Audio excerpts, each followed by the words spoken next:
ఇప్పుడు జూబ్లీహిల్స్ లో ఈ ఉప ఎన్నికల్లో ఈ ప్రచారం మీరు చేస్తున్నారా? బరాబర్ చేస్తున్నారు.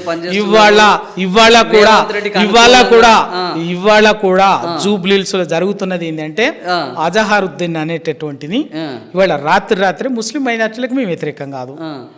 నీకు 2 సంవత్సరాలుగా లేనిది ముస్లింల మీద, ముస్లిం మైనార్టీ మీద మంత్రి పదవి లేనిది రాత్రి ఎలక్షన్ కూడమలు ఉండగా అదే అజహరుద్దీను 2023 ఎన్నికల్లోనే ఇదే జూబ్లీహిల్స్ లో అభ్యర్థిగా పోటీ చేసినటువంటి వ్యక్తిని election model code of conduct అమల్లో ఉండగా మంత్రివర్గ ప్రమాణ స్వీకారం మంత్రికి అవకాశం ఇస్తారు.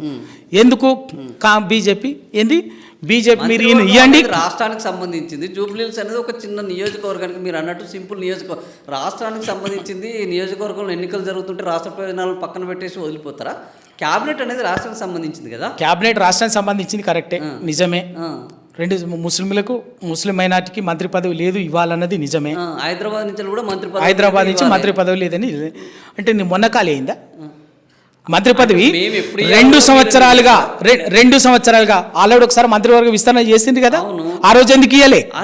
ఇంకో 4 రోజుల తర్వాత ఇవ్వండి, లేదా నెల కంటే ముందు ఎందుకు ఇయ్యలే? అంటే మీరు చెప్పినట్టు మేము పాలించాలి అంటే ఇవాళ ప్రజలు ఇద్దరు బీజేపీ కాంగ్రెస్ 2 ఆడుతున్నటువంటి డ్రామా రేపటి నుంచి జరుగుతుంది. చూడండి, మీరు చూడండి, 10 రోజులు ఏం జరుగుతుందో చూడండి. రాజ్యాంగ విరుద్ధమా, రాజ్యాంగం అనుకూలమా? రాజ్యాంగ విరుద్ధం ఇది. మరి మోడల్ కోడ్ ఆఫ్ కండక్ట్ ఎందుకు? ఒక ఓటర్కి ఓ మద్యం సీసానో ఓ చీరనో ఇస్తేనే, ఓ చీరను పంచితేనే ఇది ఎన్నికల నిబంధనలకు విరుద్ధం అని చెప్పేసి యాక్షన్ తీసుకునే ఎన్నికల కమిషన్ ఇవాళ మంత్రి పదవిని పంచిందండి ఒక ముస్లిం మైనార్టీకి. ఇది రాజ్యాంగ విరుద్ధం కాదా? ఎన్నికల నియమావళికి విరుద్ధం కాదా? ఎందుకు చర్య తీసుకోదు?